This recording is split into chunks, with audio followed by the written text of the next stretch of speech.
Vasudeva Sutam Devam Kansachanuramardanam Devaki Paramanandam Krishnam Vande Jagadgurum. Om. We continue the story. Vasudeva holding Krishna in a basket on his head. Sheshanag, 1,000 hoods, creating an umbrella, protecting Krishna from rain. Already you heard, Vasudeva entered into the flooded river, Yamuna. And Yamuna, instead of showing any humility, became more flooded.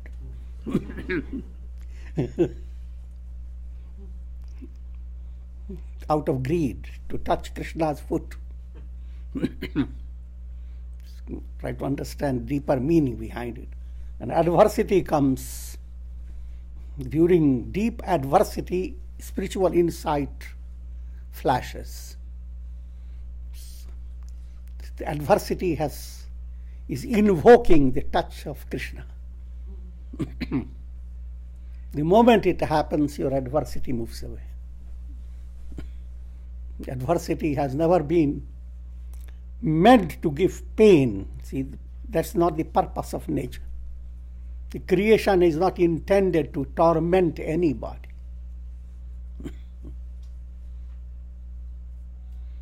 When a pot maker works with pots, clay pots, he goes on molding the pots, and if the pot is not exactly as it should be, he unmolds it, breaks it down. His breaking down is not meant to satisfy his crude nature, not meant to hurt anybody. What's meant is to prepare.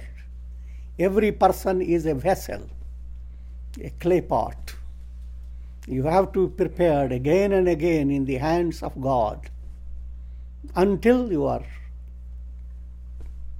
perfect, perfect to hold the nectar.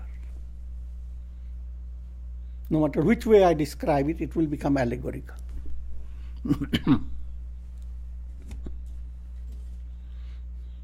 So then, the story, what happens?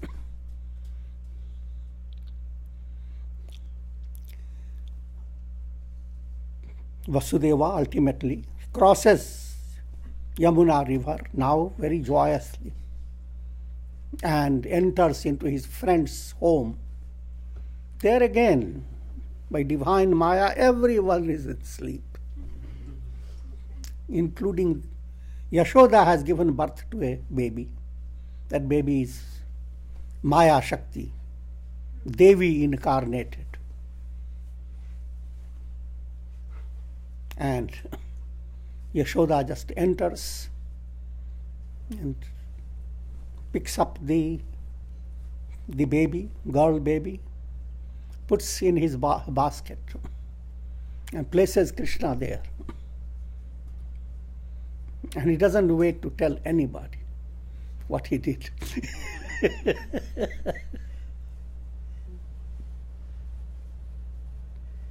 That was the type of friendship they had.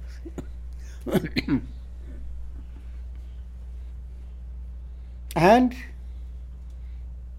he brings in the basket, crosses over the Yamuna river. All the time the baby is also protected from rain. When he enters into the prison, immediately everything became normal. The doors that were all open, they closed up. Locks were put by magic. Even chains came upon his feet and on his body of Vasudeva. And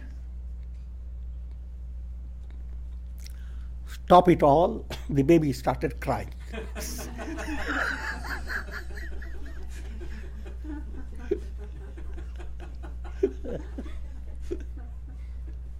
So immediately the news spread. The baby is born, the 8th baby is born. That was what Kansa was so much after. Kansa comes shaking all over. What will the eighth baby will do? And he comes and Devaki holds the girl child in her arms and says, "Brother, this is a girl baby. You are afraid of someone, heroic person killing you. This is just a tender child." So let her live. But he, in his very stressed and perverted mind, he snatched the baby from her arms, went out and smashed the baby, threw the baby like a brick against a rock. But the baby suddenly slipped out of his fingers and stood up in the sky before him in a dazzling form of a Devi riding on a lion with many arms, etc. And a celestial voice said, "Foolish Kansa, the eighth child is born elsewhere."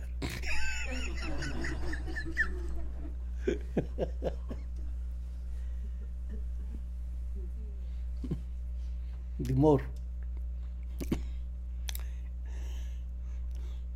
strict statement, eighth child is elsewhere.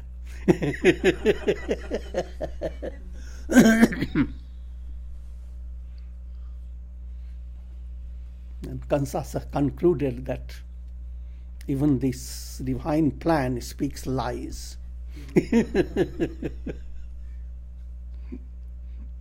There is defect even in the divine plan.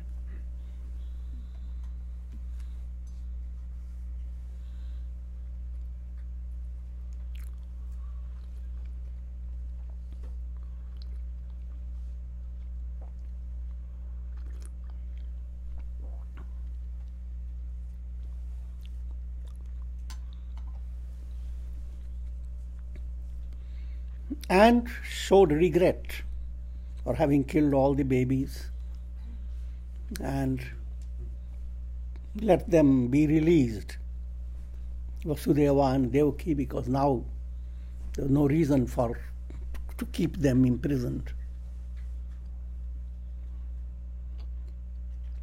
Then Kansa now adopted, with the help of his demoniac friends, adopted a plan of destroying all the babies that have been born. It follows the same way as in the Bible. And it has exactly the same mysticism. Baby is born. They are implying the field of Sakamya Karma. Sakamya Karma means everyone goes on doing duties, works. And all the works that you do are intended to give you what you expect to get. They are intended to help your ego personality to be comfortable. That's called Sakamya Karma. This field of Sakamya Karma is beset with terrible experiences. Each time the new karma, a new expectation has emerged, and you think you are going to get it, it slips out of your hand. Kansa got it.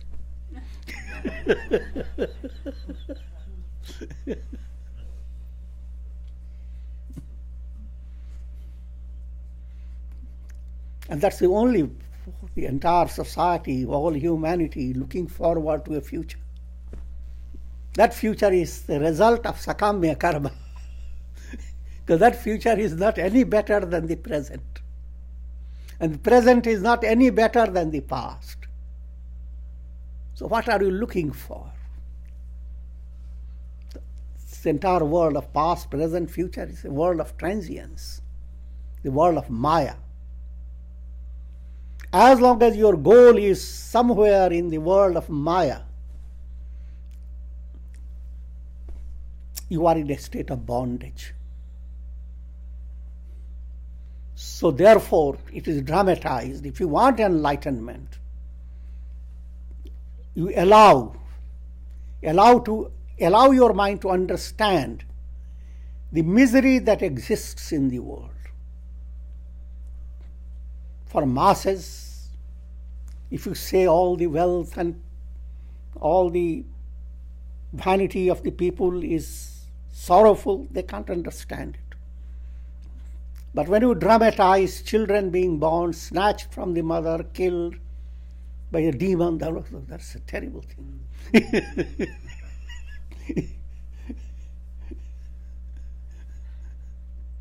But that's what is happening, not exactly the way it is being described. Misery that people suffer from is enormous.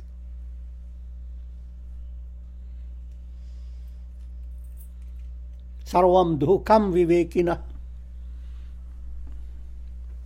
When you use your understanding and study the world, then all pleasures that people go after,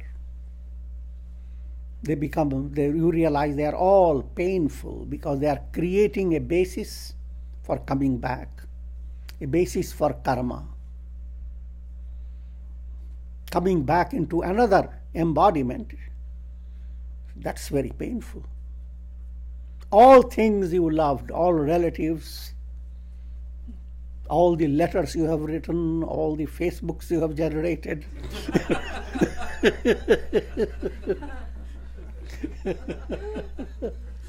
all you have to dismantle it in your next embodiment.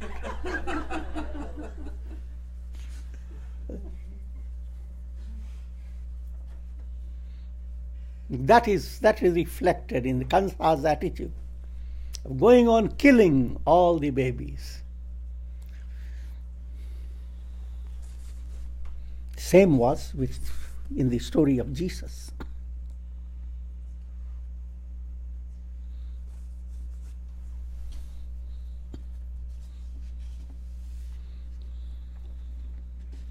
Now,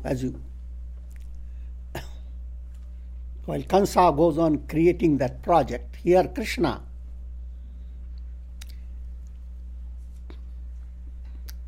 is well sustained by Yashoda, Nanda. They all are so extremely happy to have Krishna. They do not consider him as coming from elsewhere, their own child. And Yashoda has no idea that she gave birth to a different child.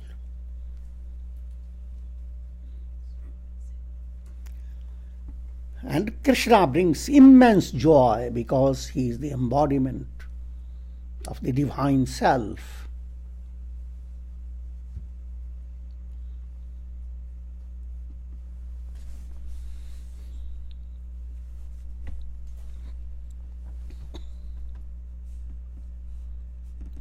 Now, some events that take place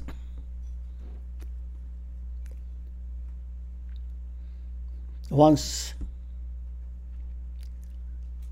there was a celebration in the house of Nanda, celebration that Krishna turned on one side.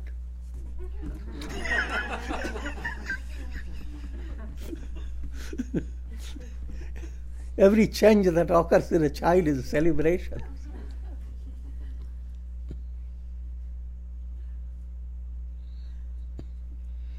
And lots of charity is done in each celebration.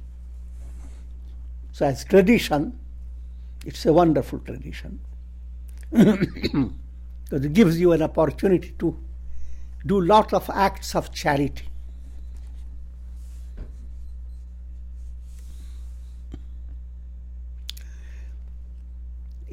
After this type of celebration, Krishna went into deep sleep. And Yashoda put him on the infant bed. And hardly he was placed there, and Yashoda had gone to do something else, that Krishna opened his eyes.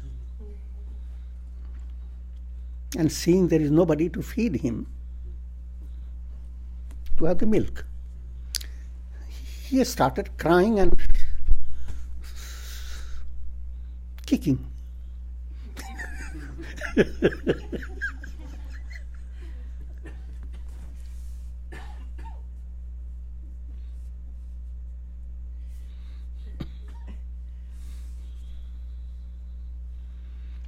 His feet were reddish,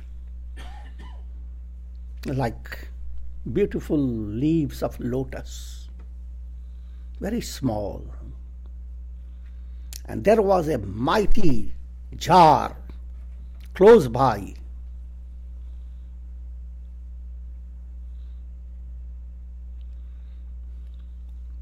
It contained various things. It contains many small items and vessels.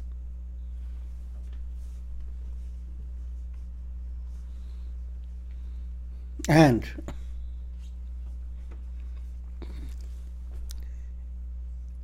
while all people were busy in the process of that celebration, suddenly they heard a terrible noise.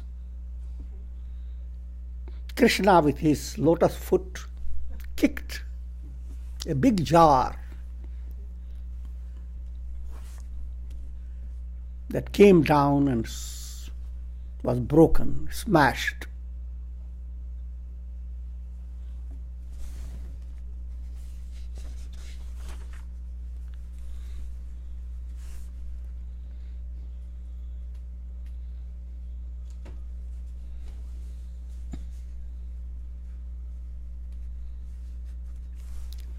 There was a demon in that big jar.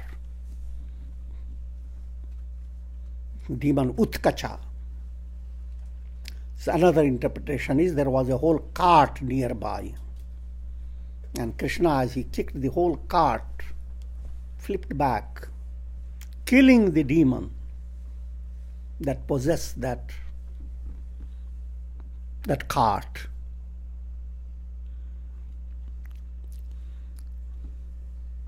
The name of demon is Utkacha. It's symbolic as presentation of Ashubha samskaras, negative impressions of your unconscious. They are now changing by the kicks of Krishna within you. As divine aspiration has been born within you, now even in infant stage, every now and then he becomes hungry, wants to have milk of the mother, and he moves his feet back and forth.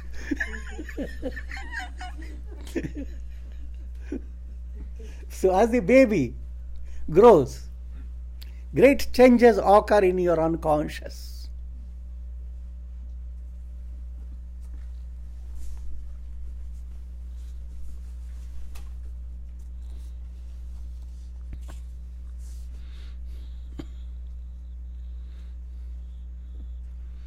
Of course,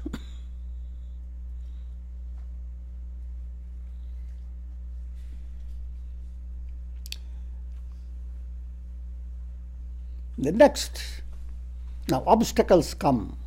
They are all sent by Kansa.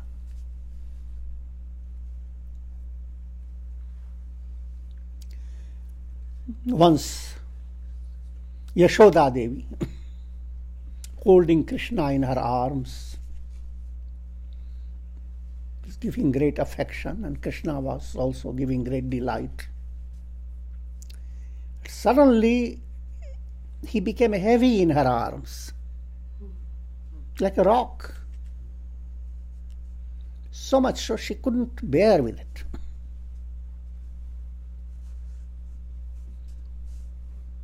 She placed Krishna on the floor.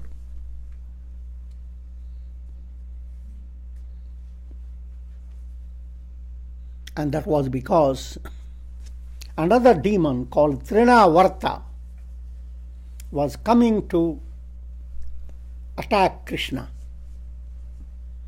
This demon came in the form of a whirlwind.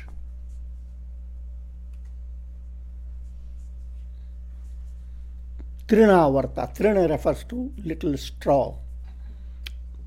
The wind that gathers all the straw and becomes like a whole massive force. A twister.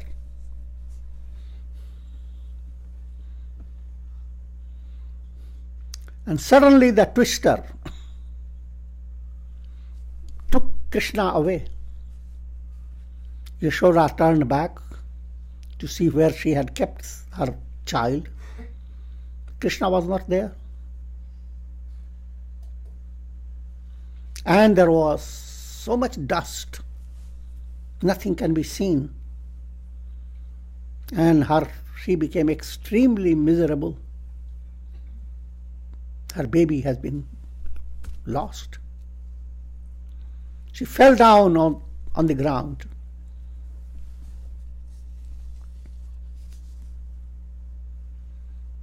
But as that twister became little milder, people heard the cries of Yashoda. And they all knew what has happened. Krishna was not there. Trinavarta, the demon, in the form of twister, lifted up Krishna, led him up into the sky. But Krishna became so heavy for the demon couldn't move.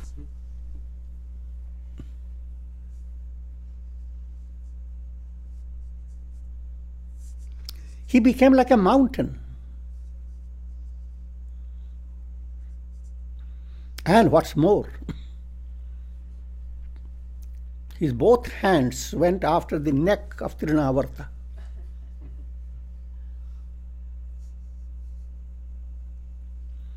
Trinavarta became unconscious.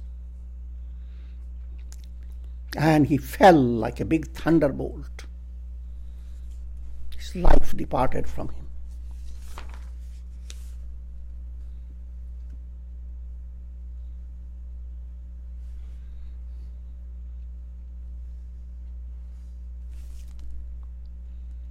And as Trinavarta fell, he fell on a big rock.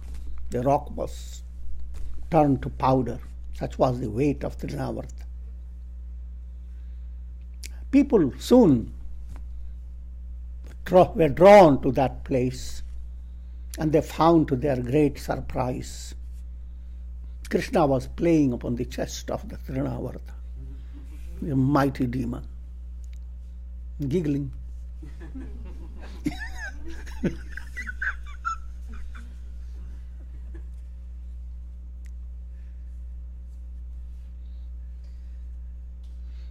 This again is a highly symbolic, mystical presentation of Vikshep Shakti. Vikshep is some situation develops in your life and your mind is caught in a whirlwind. The little aspiration that was growing, the whirlwind has caught it. But if that growing aspiration is profound, Krishna's, Krishna is going to choke it.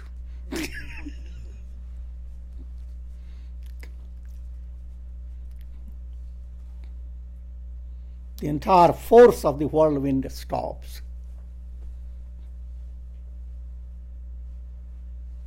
And in spite of all that agitation, your vision for attaining enlightenment shines forth with tremendous power.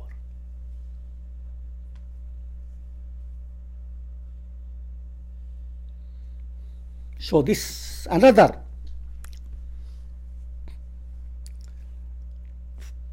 attendant of Kansa in the form of the Trinavarta, a friend of ignorance, he was destroyed.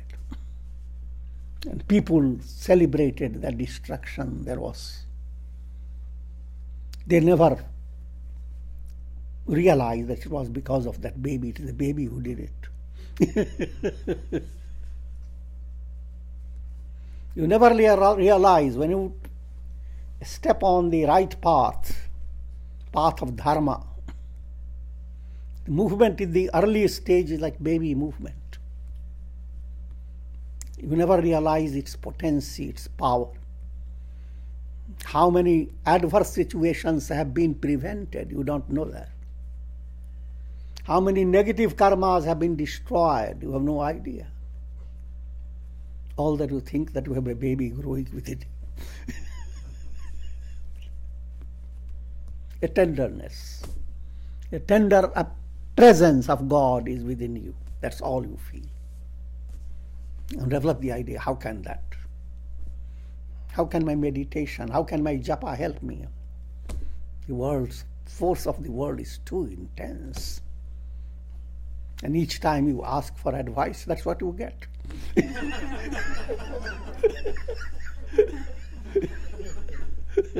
Do more japa. Pray. Go on doing your duties.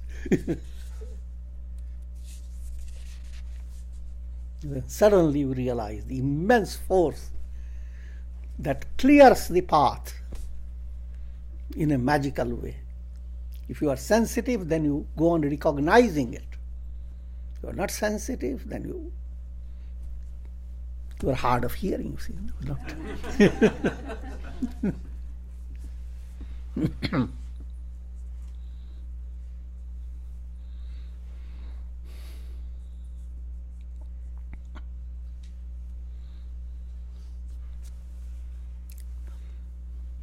Now, they're at a certain age. Now, before that, at one occasion, Yashoda was fondly keeping the baby in her arms. And the baby was enjoying the presence of the mother. And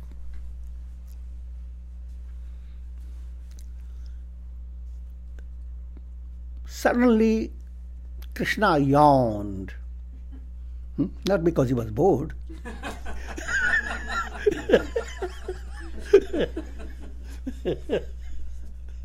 Natural. Babies do.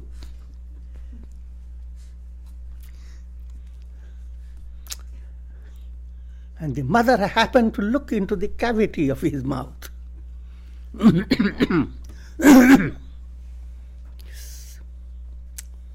saw the entire Milky Way,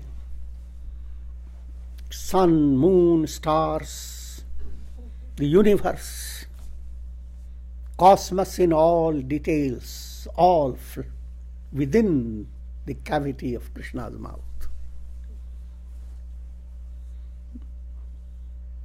The yawning of the spirit.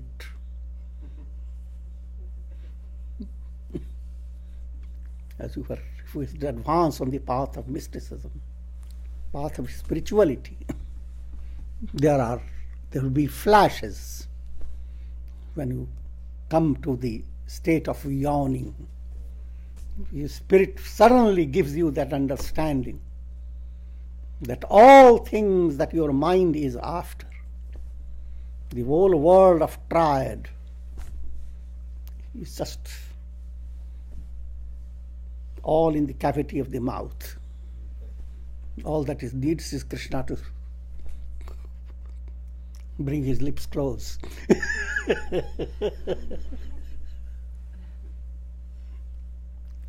If the world of your dream, it is very vast as this world. But the entire dream world, how does it vanish? How does it express? Your spirit yawns. So opens his mouth and the whole world has come. Closes it, all goes. That potentiality is there always within you.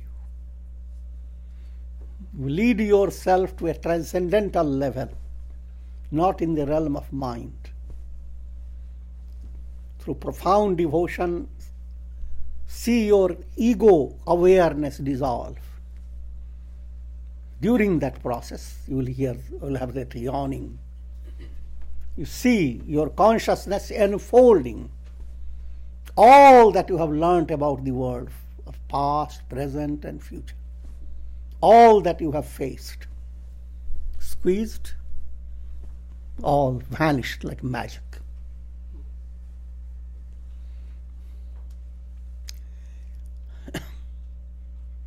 Because the world that you experience is not a reality. Your consciousness is being refracted by your conditioned mind and colored by your subtle desires, vasanas. That is what the result is, the story of your existence, your identity, who you are, where you were born, things that you have done, things you have experienced, things that you are going to experience. All that is magic of consciousness, magic created by the mind. And the mind in itself is like a cloud. See what the cloud does. The sun is shining. Cloud that has really no substance about it creates a magic. The ray of the sun turns into a rainbow. Excites the poets, inspires the thinkers, delights the people who witness it. So much so they all forget about the sun who creates it. All because of a little cloud. Your mind is a little cloud, creating all the drama. So even its yawning state is just out into the cloud, there is a little hole and sudden awareness.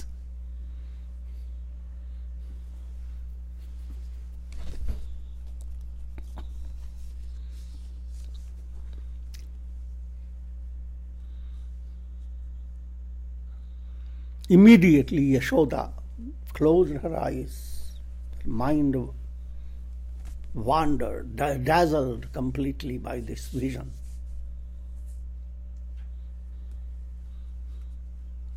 This also gives you an idea of glimpses of samadhi. If you are profoundly on the spiritual path, there will be occasions, there will be some moments of expansion of consciousness. And during that time, your mind gets a little glimpse of the yawning, the mystical yawning of Krishna within. Now Krishna is at a stage that he should get a Nam Sanskaran, naming ceremony.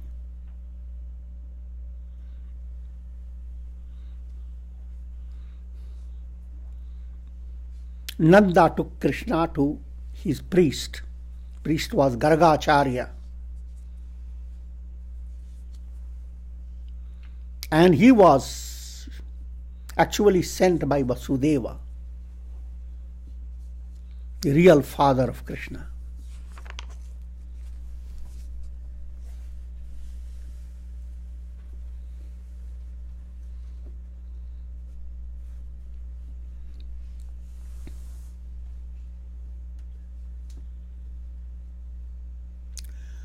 Gargacharya first gave a name to Balaram, the son of Rohini, who is Krishna's elder brother through Rohini. And he said his name will be Ram.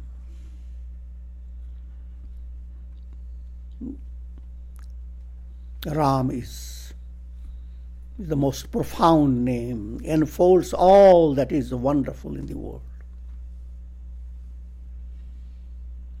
With Ra, your mind is focused on the energy aspect. If you study Kundalini Yoga, R is the root letter of navel center. M is the root letter of the Sahasrara chakra. So when Kundalini has swept over your central channel, enfolding the entire channel, that's Ram. That subtle mantra Ram implies you are touching all the centers, are awakening the power within you to be united with God.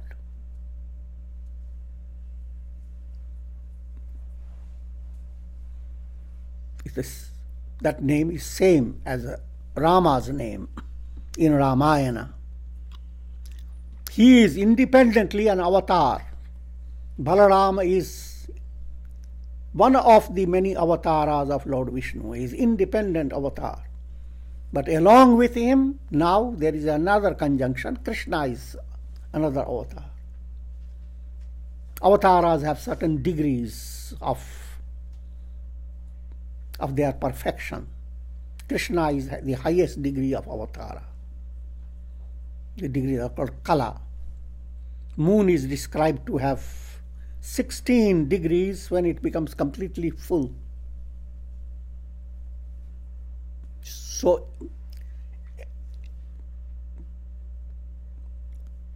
attainment of people is described in terms of kalas. And the kalas climax at 16. So Krishna has 16 kala incarnation.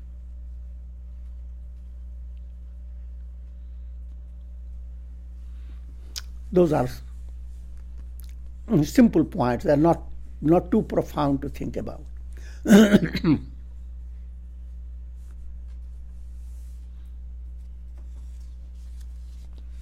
So the Guru said, because of his amazing strength, he will be called Balaram.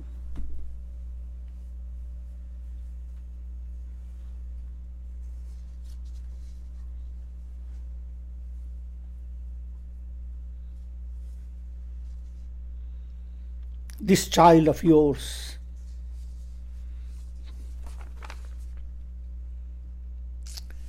is similar to Bhagavan Narayana, Lord Vishnu, in strength, in looks, in qualities, in fame, in power.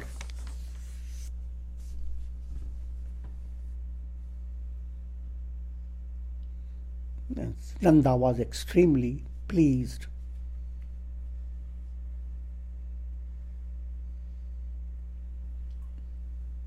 Likewise, he gave name to Krishna.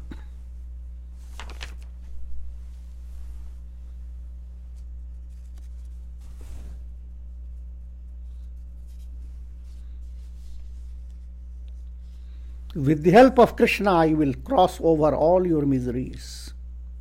You will attain the highest victory.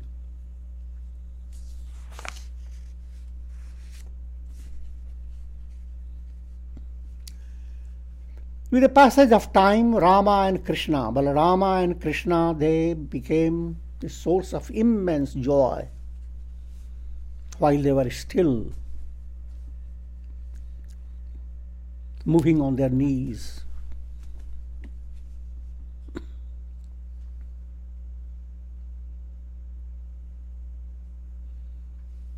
And as little children on 4,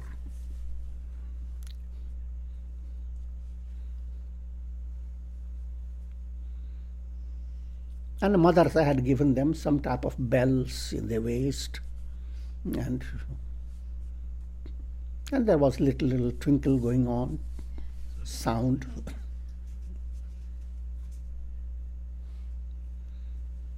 And in time, little teeth emerged out in their mouth.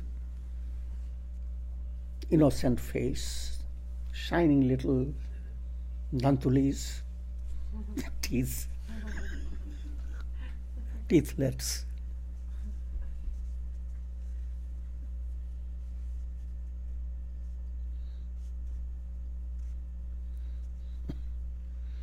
And as they grew up a little more, they became a delight to all neighboring people. The women especially, because they have more time. The others, they went to the fields doing farm works. So the gopis, he became a source of immense attraction and joy to the gopis. And Krishna and Balarama, they happened to be very naughty.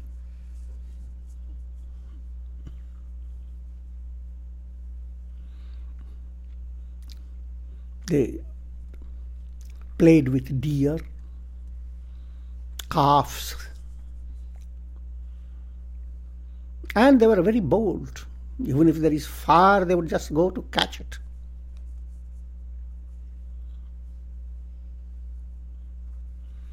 And every now and then they would go in near a well and they were about to fall and people had to be very cautious. All this adds to your joy, you see. If a child is born and stays just doing nothing,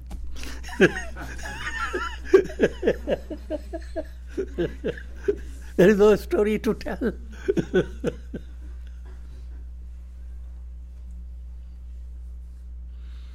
Also, it is the purpose of this to awaken in you Vatsalya Bhav, God to be loved as if God is your child. Remember what it means to love a child. What it means is you never write down in your diary how many things you have done to your child to show him later on. I'm giving a crude way of to. In other words, you don't have any expectation. You find yourself fortunate that child has allowed you. You are indebted to the child. You never feel other way around. The child is indebted to you. If that feeling were to develop towards God, then that's called Vatsalya Bhav. Literally, if you meditate on God as baby Krishna, that's perfectly okay. But that's the beginning point.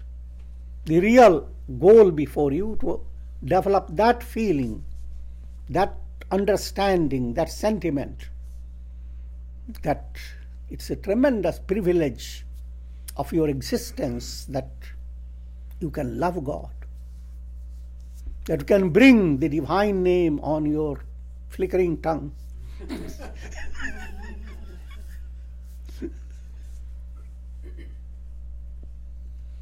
And that should become more and more engrossing to you without having the slightest thought of what should God do to you. God has become a tender child. Holding him to yourself, that's enough.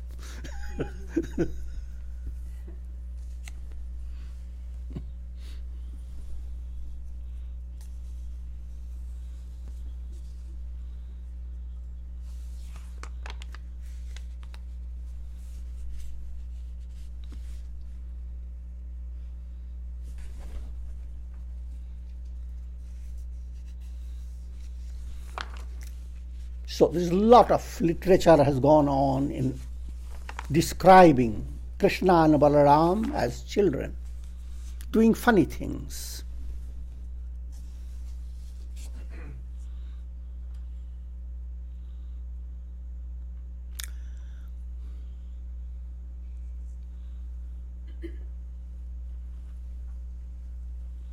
Now, at one occasion,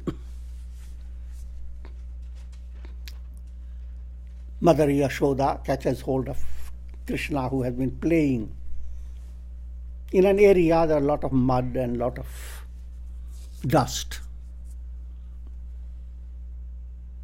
And she wanted to be sure that Krishna has not licked up some mud. So she asks him, open your mouth, open your mouth. And Krishna, with his frightened eyes, as if he is so frightened by the mother, keeps his mouth more closed than before.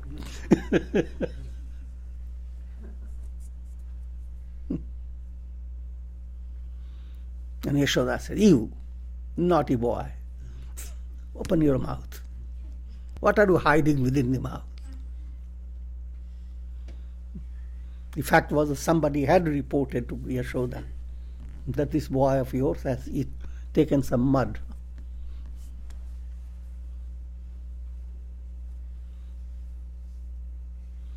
And Krishna says, Ma, I haven't eaten any mitti or any of the mud. All these people are speaking lies. And you believe in them, not me.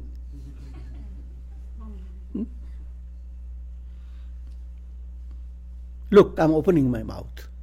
See for yourself. And he opened his mouth. And you know what happened. The entire universe manifested within his mouth.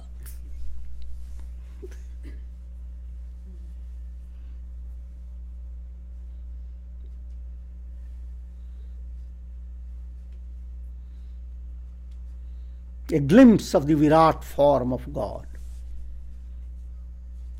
the cosmic form.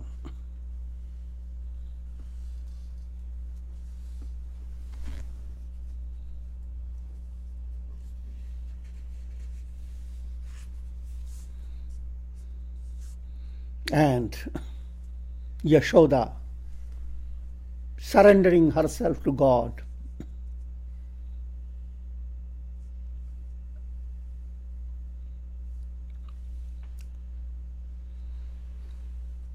and again Krishna withdrew his power,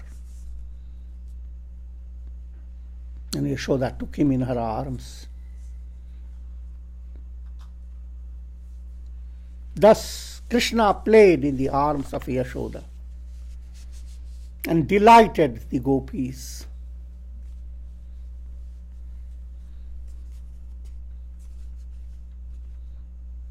The scripture reminds you again, it is the same Krishna who is the goal of great yogis who practice a lot of austerity.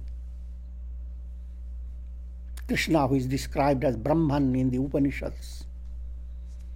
Tahi ahir ki chon hariyan chachiyan bhar chach pe nach nachave. That divine self is now dancing to please these cowherd ladies. And they ensnare him with a shallow vessel with little buttermilk. Not very generous either.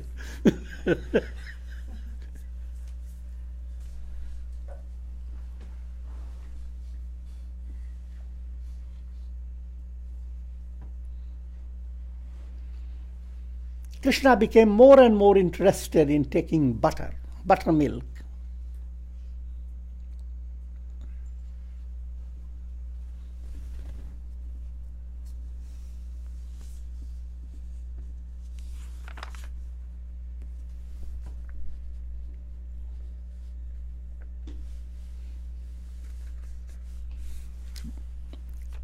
To understand the mysticism of the buttermilk.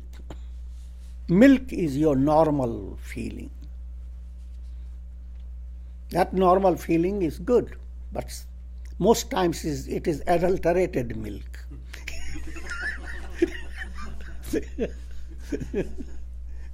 Human sentiments that are under the grip of tamas.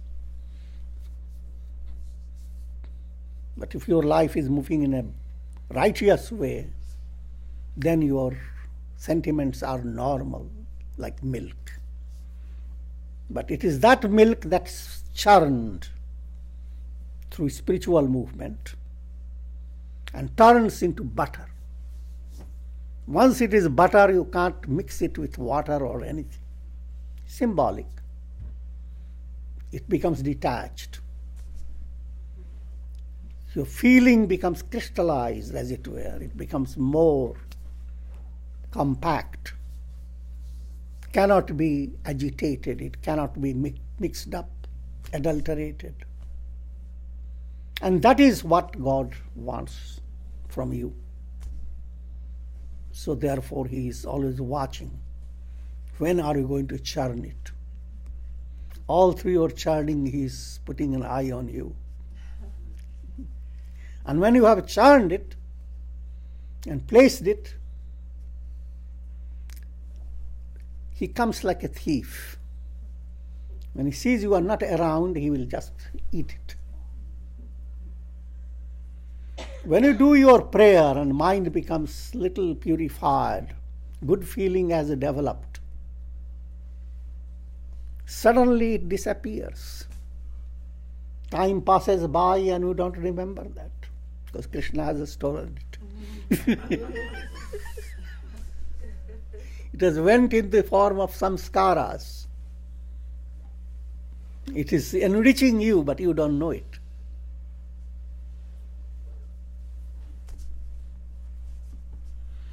So spiritual attainment is not judged by your ego. Ego has to be absent. Just like going to sleep is not performed by your ego.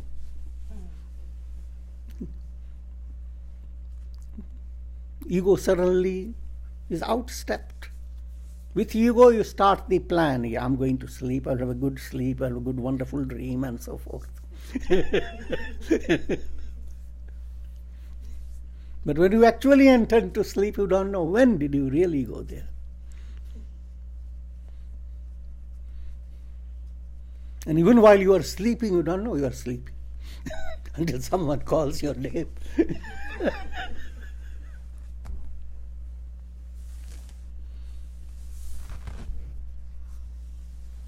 That's the butter. God is ईश्वर भाव के भूखे हैं. God is hungry for your feeling, pure milk. And He is hungrier for the butter.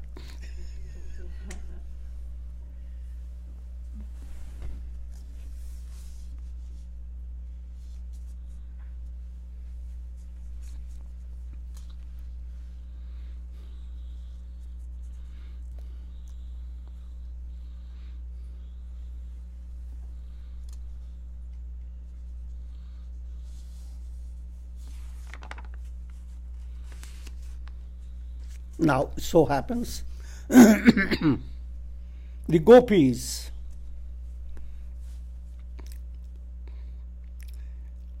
they want to see Krishna every now and then.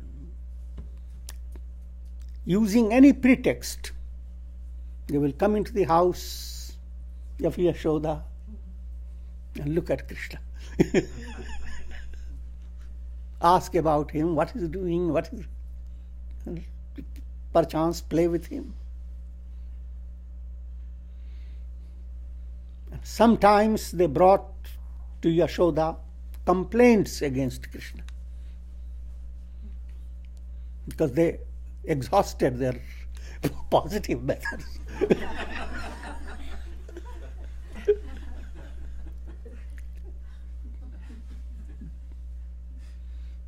That Krishna is stealing our butter. Why is it you don't give him food enough? He's very hungry.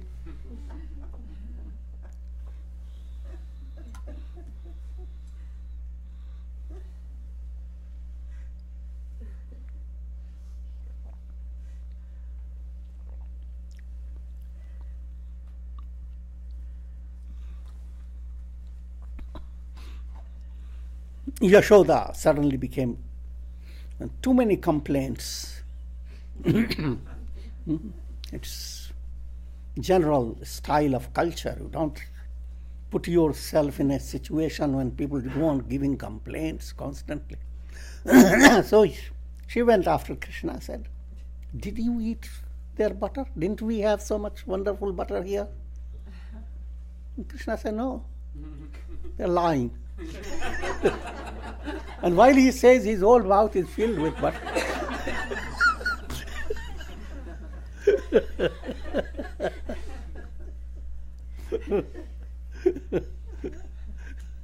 Yashoda said, "I'm going to give you punishment." And she wanted to tie him up. She got a string and wanted to tie him. The string fell short a little. Now she picks up another string and ties with this string and then ties him up, and somehow that also falls short. It's a mystical literature. Krishna sees Yashoda is exhausted to find strings and allows himself to be tied up. And finally she ties him to a what called mortar. It's something Hindu families have where they pound and a husk paddy or grains that come. See, rice doesn't come the way you eat it.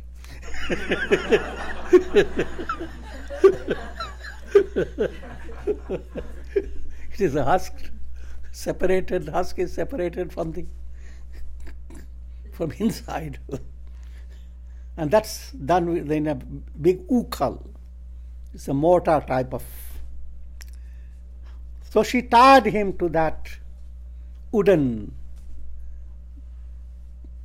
mechanism and then left him. There was the idea of giving him punishment. When she was away, Krishna dragged the whole ukal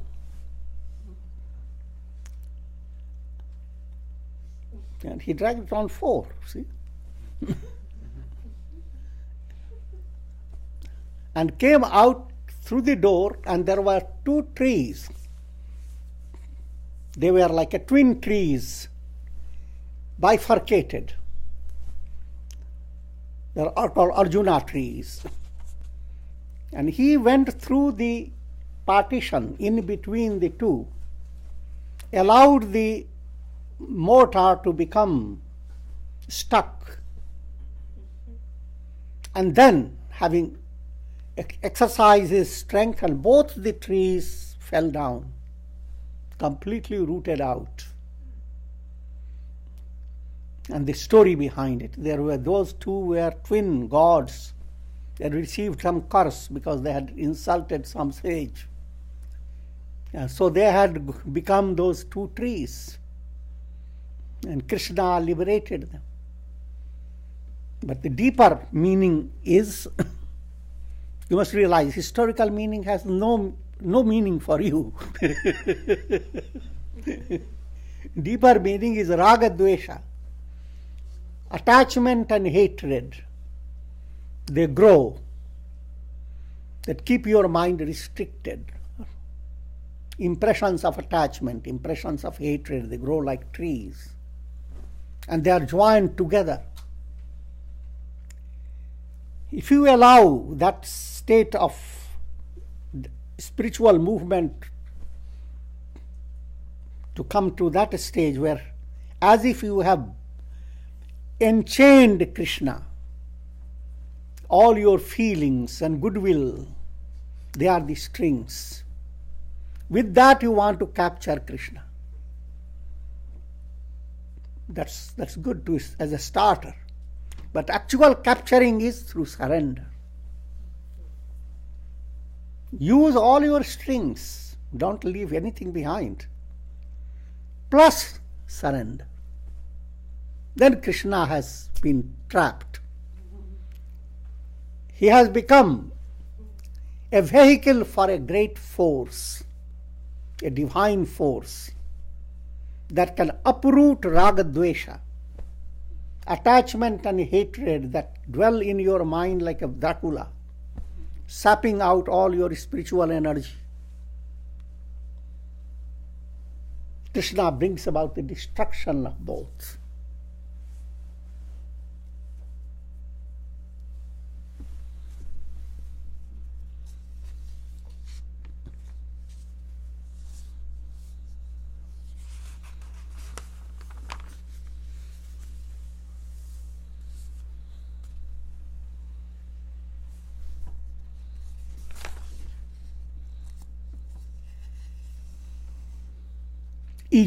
Each episode has many ramifications, prayers and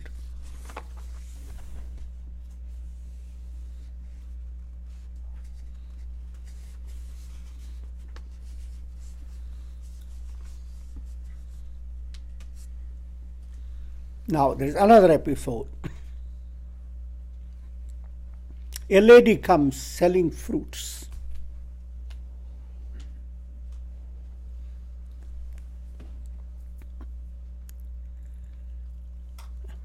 And Krishna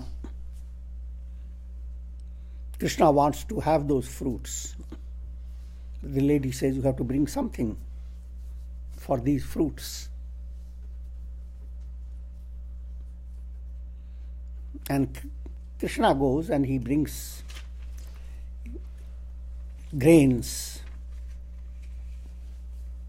rice, wheat, whatever grains are in his handful of them. And by the time he brings, all the grains move away from his fingers because he doesn't have so much control over his fingers. There are holes in between, you see. However, okay, we hold for a change.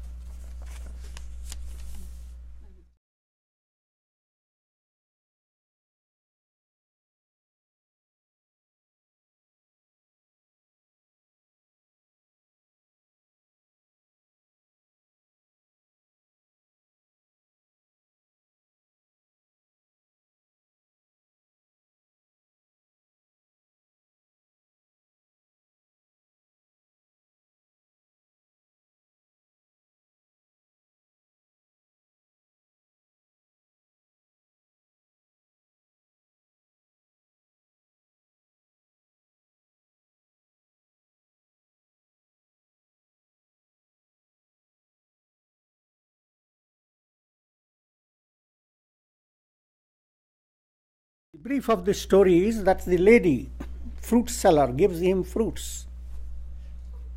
He in turn gives her jewels. The entire basket of hers filled with jewels. The subtle point is that when you surrender your karma,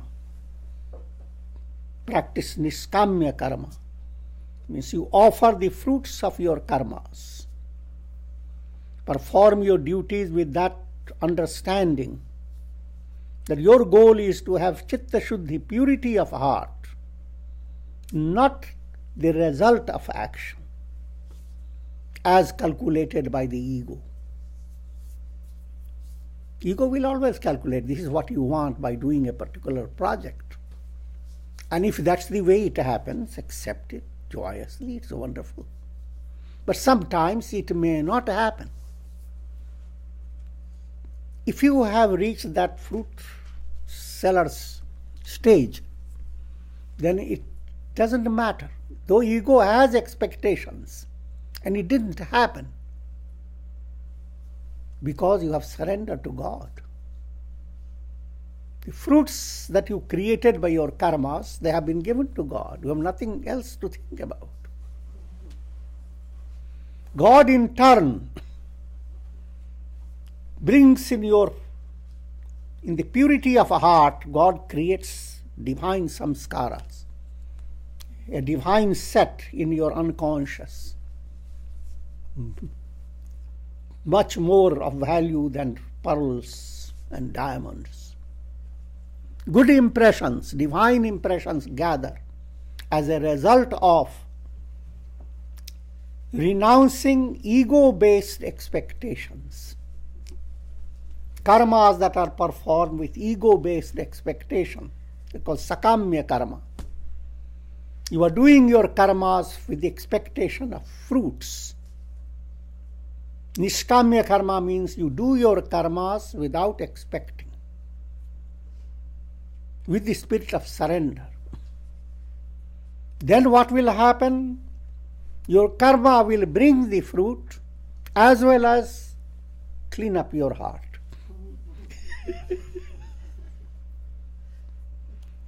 Sometimes the fruit that will come will be beyond your expectation.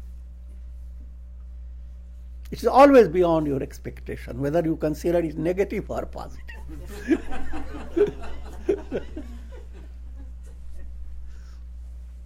But at a deeper level, always for benefiting you.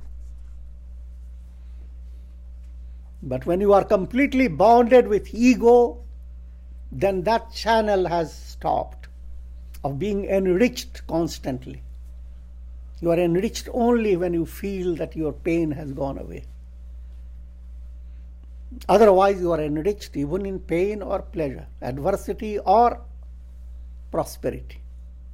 That art needs to be developed. It is not, doesn't come to you in a overnight, but that's a progressive movement.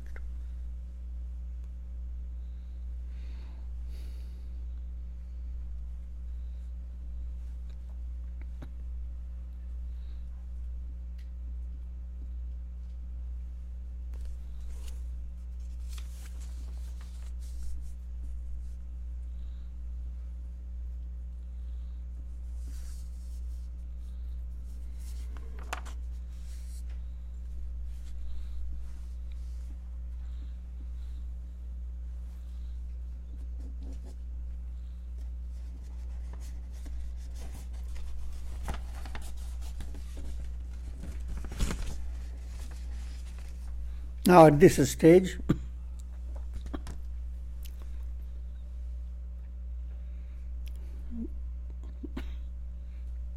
Nanda, along with his friends, they came to the conclusion that they should not stay in Gokul. It has been a terrible time every now and then, fighting with demons.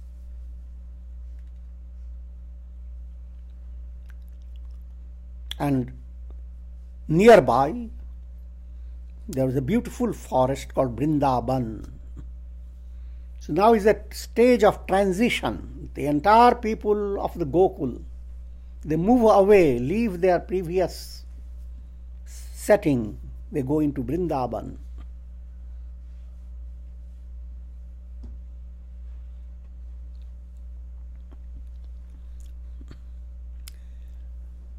That relates to a great change that occurs within you as samskaras change.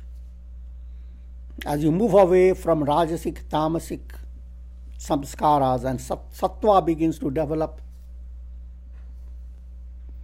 abundantly. As if you have moved away from the normal Gokul, which is a lot of turmoil, etc., into a great garden. However, life is still not without trouble.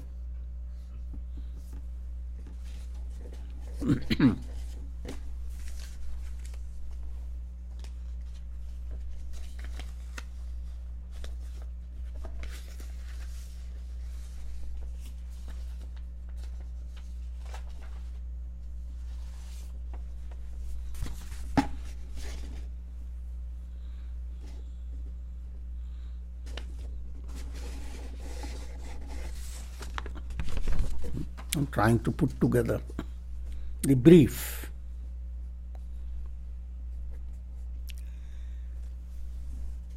Having entered into Brindaban, first trouble they encounter is Bakasur.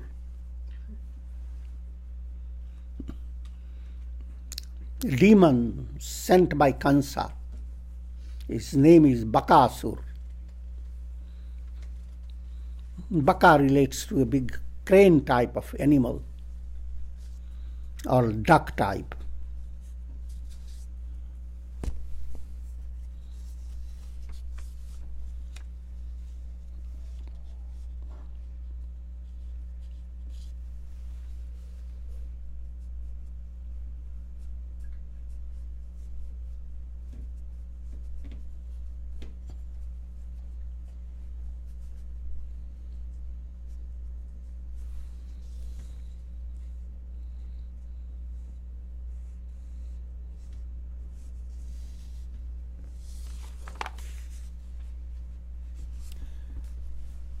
That animal wanted to hurt Krishna, and Krishna fought against it, tore its beak, destroyed it. The subtle meaning behind it is, as you are entering into a divine garden of spiritual thoughts, spiritual reflection, the great hurdle in that movement is doing buck-buck.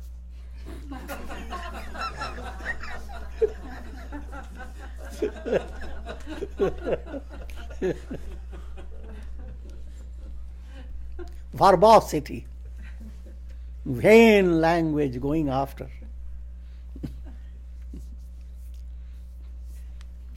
If you think of the world, you see, people go after words that have come out of the tongue of people when they were just miserable. They're not thinking. People who are lecturers, they give big lecture and all that, they're tired, and suddenly some words come out of them. Then the whole world goes after those words. But that's one stage of verbosity. In a spiritual movement also there's verbosity.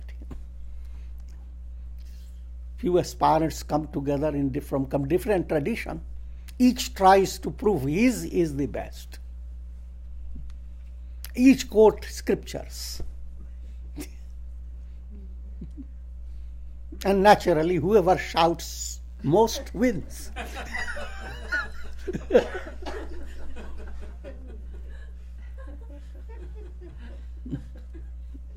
That spirit of baka has to be cut down.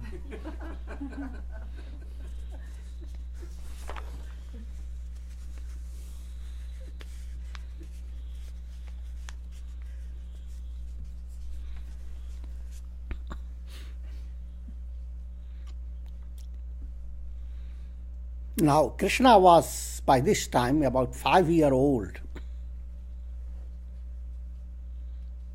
and he and all his friends, they used to go out into the forest. It so happened that they met a great python, Aghasur, that stretched its jaw in such a way that it looked like an enormous tunnel.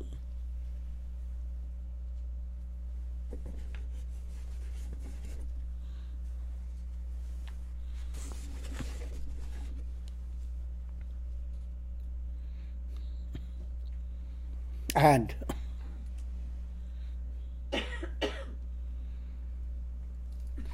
his friends just entered into that tunnel because it didn't give the appearance that being an animal. The whole thing was a big illusion. This snake's intention was to grab all friends, and the best of all thing to grab is Krishna and Balaram.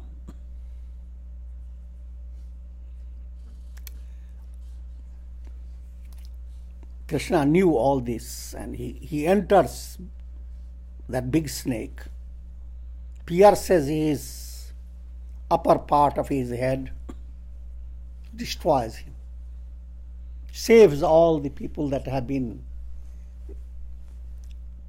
into the jaws of that snake. The name of that demon is called Aghasur. Agha means sin. mind that is trapped by sin consciousness. For majority of people, that's a big problem. Lots of things are full of sins, and you are getting devoured by it. But if you have gone along with Krishna into that tunnel, in the midst of your worldly activities, if you have kept love of Krishna in your heart, then Krishna will destroy that great demon, completely crushing him, destroying him. You will become nishpap, free of sins, free of impurities. The term is nishpap, nirmal.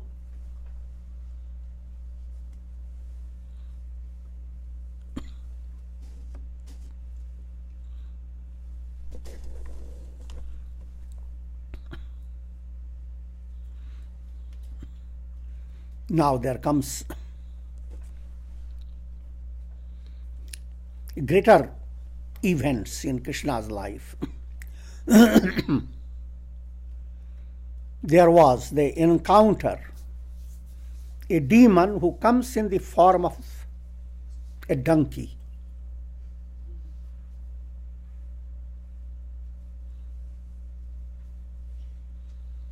Dhenukasur.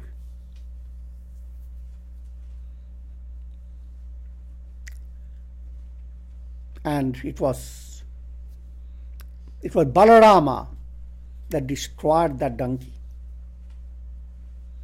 See, some demons were destroyed with Balaram. Balaram is will aspect of God, and Krishna is more grace aspect, so it's just the same.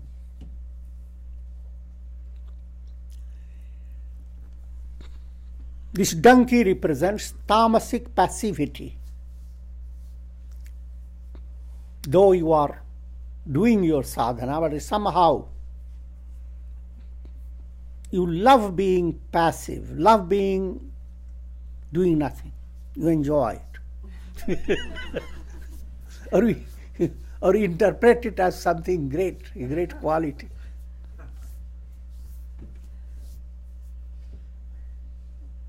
Activity and inactivity, that becomes a big puzzle. The idea activity creates karmas. Then why don't we stay inactive?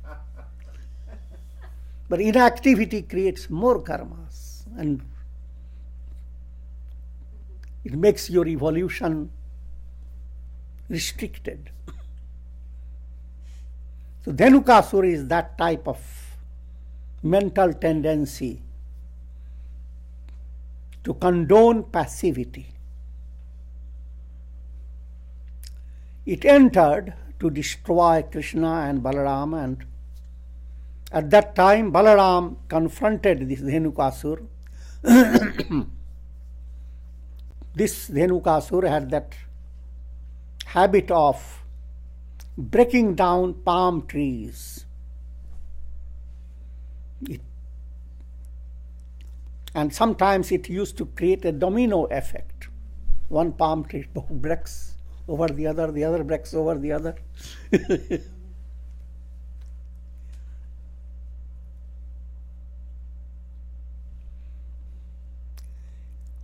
Balarama destroyed this demon, and the Krishna and Balaram and all returned to their homes.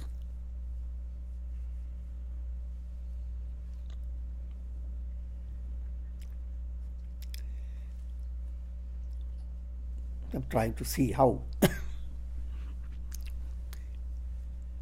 And it's 1 year after the event, the Gopi boys tell their parents what happened. After 1 year interruption, what happened during that time? Now the story says, as Krishna was doing all these amazing things, Brahma became curious, wanted to have a special confrontation with Krishna. Just during the time when Dhenukasura was destroyed, Brahma stole away all the cows and all those friends of Krishna. So Krishna comes out and sees nobody is there. Of course, Balaram was there.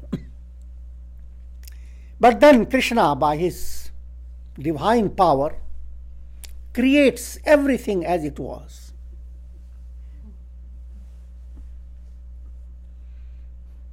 But they all go to their homes, but they don't have the memory of killing Dhenukasura. But what has happened? In every home, people used to look for Krishna, watch. In every home, they were so happy with their children, because every one was Krishna.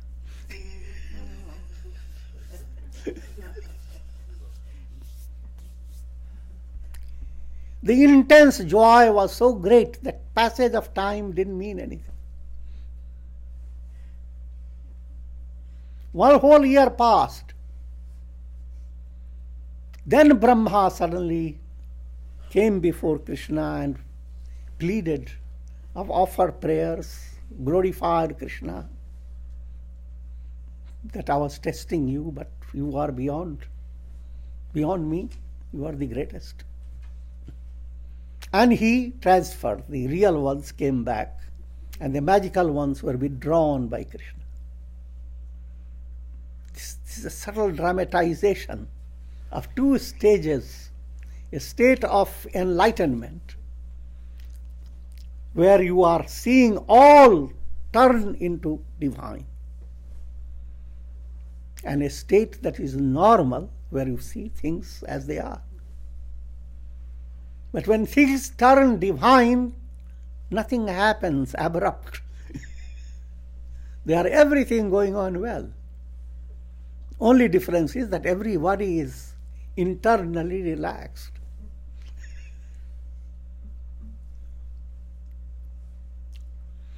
So in the 6th year, when this magic was over, that they tell their parents that Balaram killed Dhenukasura.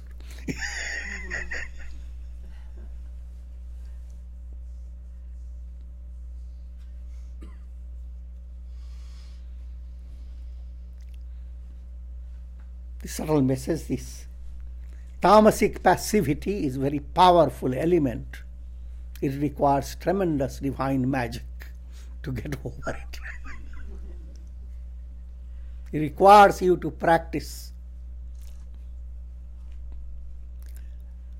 All this is divine. God, Krishnamayam Jagat, the world is filled with Krishna, filled with God. If you allow the mind to enter into that level, tamas in you will move away. Tamas that keeps your mind in a dull level, that makes you, that gives you lack of vigilance, that reduces your promptness, that reduces your inner jagriti, awakenedness. That needs to be overcome. While you start thinking of overcoming it, we'll close up now. Om Shanti, Shanti. Please keep seated. Please keep seated.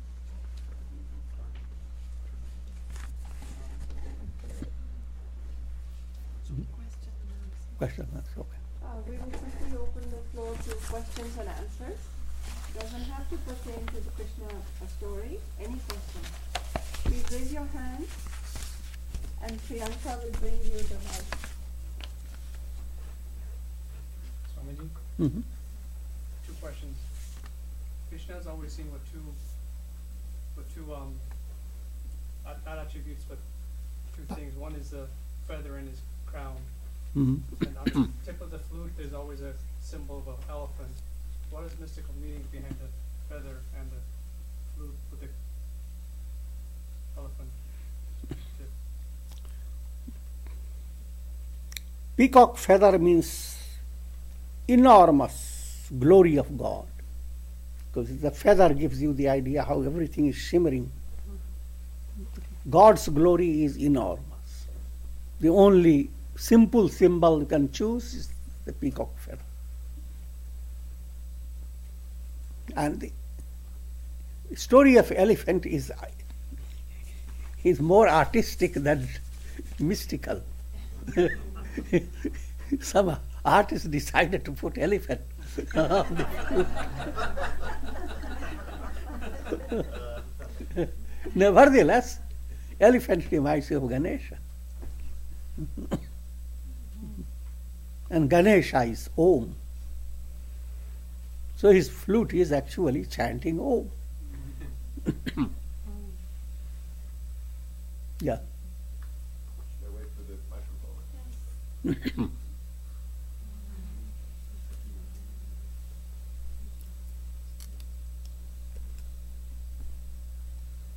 Swamiji, it seems like you were saying that when your evolution takes you into the heart, that this is a higher stage, like when you move from the jnana and the inquiry, and you move into the heart with Mahabhakti.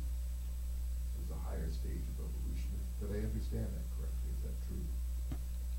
Just slight adjustment into it. The stage of inquiry that gives you jnana, that jnana and parabhakti are at the same, they are two aspects of the same attainment. So it is not to be viewed one inferior, another superior. Jnana is the language of the intellect. Bhakti is the language of the feeling. If you can separate them, then you can separate the goal as well.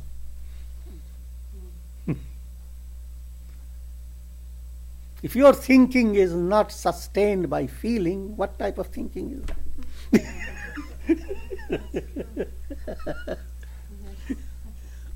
And if a feeling is not enlightened by thinking, whatever feeling is that? The goal, therefore, is jnana and bhakti both blended.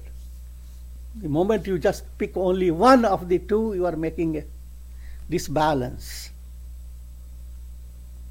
Even though it's only one may be highlighted, the other is always implied.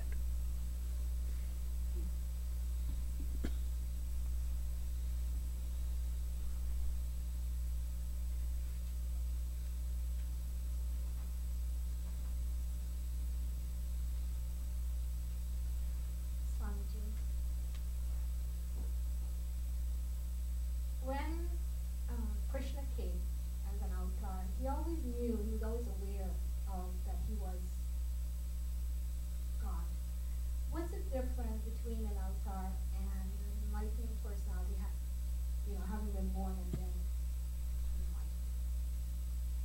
First thing you should know, when you were asking when Krishna came, he always knew he was avatar.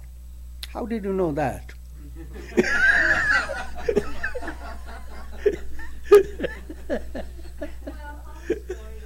When he was playing with his mom and he opened his mouth and she saw the universe. That's okay. All those are mystical, you see. All the description of avatar story is mystical. Anyone to become enlightened has to go through a process. Even as Avatara, he went through a lot of process. So many babies were killed, so many things happened. And so Krishna's was not a peaceful development. Similarly, your movement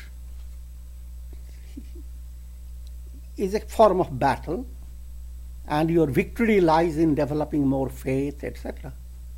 But all the while, the self in you remains intact.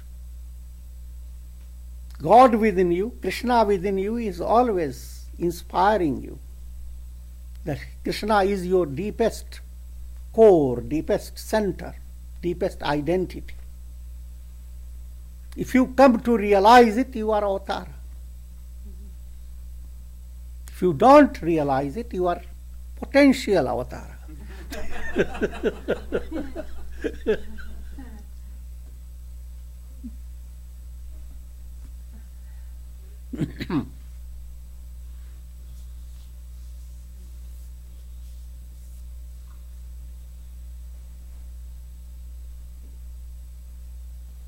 You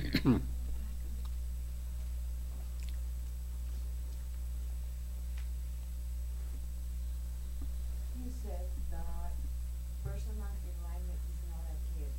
Can you explain us a little more about that? The idea that someone will give the enlightenment as gift, that you can apply with God. God can give you as a gift. But that again is highly mystical. God is your own inner self. He doesn't have to give you a gift. When a river is flowing to the ocean doesn't have to give any gift. The river merges in it. So in relation to God, there is no problem. But when you are expecting from people, if I were to meet some very advanced sage, saint, who can simply give me enlightenment and save me from doing all sadhana. If that was true, then the question of enlightenment, all that study itself will be not needed. Because how can a sage having that ability restrict his gift? If he is restricting it, he is no sage. Why should he choose to give that only to some favorite? Then he is not enlightened. So therefore, it is not a matter of somebody giving you, but somebody inspiring you. That's a different matter. In satsanga, etc., we are being inspired. Ultimately, you will work on the basis of your inspiration to dive within yourself. Even simple things. Nobody can give you a gift of a dream. Go to sleep and I will give you the dream I dreamt.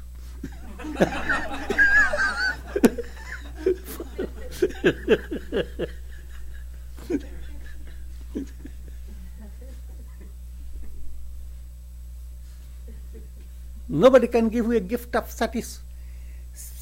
satisfaction of eating. You are very hungry. Instead of giving you food, the person says, I'm giving you my satisfaction.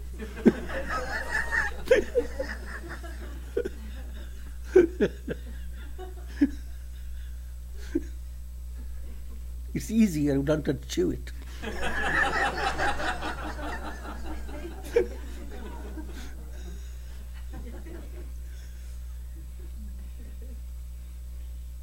That gives dignity to every individual. You attain it.